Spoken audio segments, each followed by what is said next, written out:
live and direct from the McNeil International Film Studios in beautiful Baja.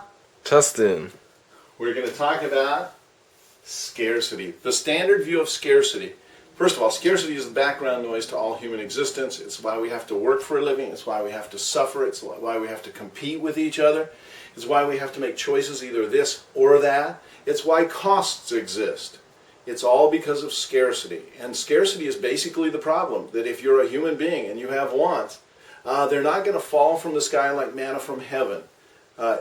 If you're a human being, you have to produce the things you want and need for yourself.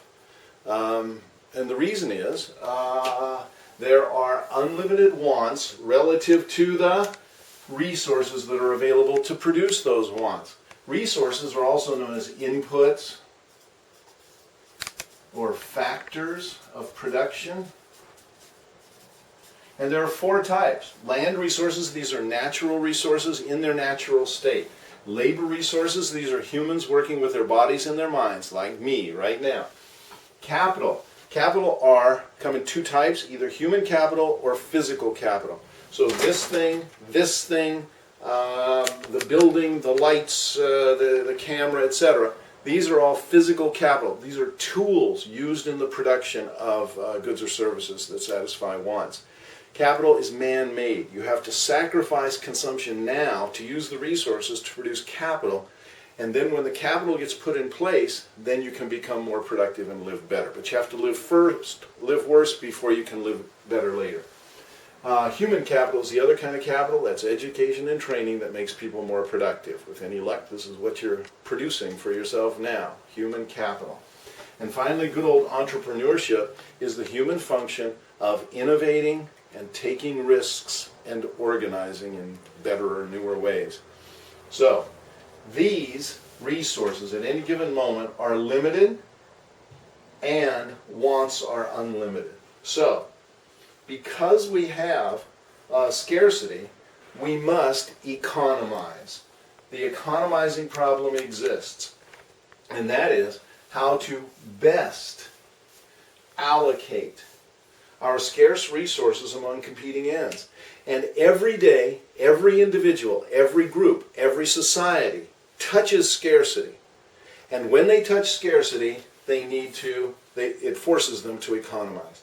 So, individuals have this scarcity problem, which is basically a constrained maximization problem. That's it, constrained maximization. You have limited resources and unlimited wants. It's how do you maximize your well-being given those restraints. So an individual, you have limited time. Every day you have to figure out how to best allocate your scarce time to its most important purposes. And to the extent you do a good job, you live better. To the extent you do a bad job, you live worse. Families have limited income, and they have to decide how to best allocate their scarce income. If they do a good job, they live better. If the mom or dad takes the money and goes to Vegas every weekend and blows it, the family will live worse because they're doing a bad job of economizing. The interesting thing about this is that in a family, if there are 5 people in the family, there are going to be 5 different opinions about what is the best way to allocate those scarce resources. So now you have to figure out how does this problem get worked out since people disagree. The federal government has to try and get by on $2.4 trillion or something like that and cannot begin to. It has to try and decide how to best allocate their resources. That's it. Good. Thank you. I'm learning. I know. And businesses have a limited amount of net revenues. They need everything. They need more equipment, more research and development, more advertising, more people, more everything. And a good business major will learn how to allocate those scarce resources so that the business tends to prosper. And then there's the country.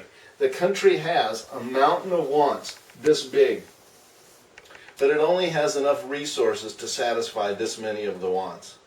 So all of these other wants out here, bumpity, bumpity, bumpity, bump. This is my want for first class tickets to Europe, house in Tahoe, Mercedes SLS, don't forget that one, on and on. Yes? These are all wants that are unmet. And the reason is because scarcity exists.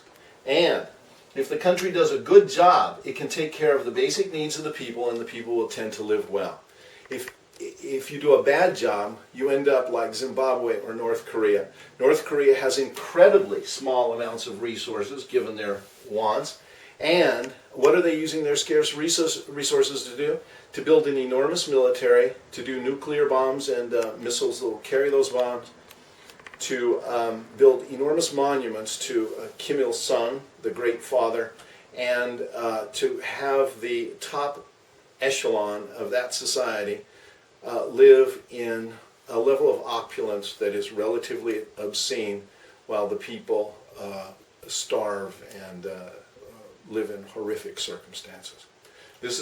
So North Korea at the moment is the current winner of the worst economizers on earth award. If you have nominees that will compete effectively with this, please send them to me. We will have a prize or something. Anyway, this is what scarcity is the basic way. Next we will give a view of the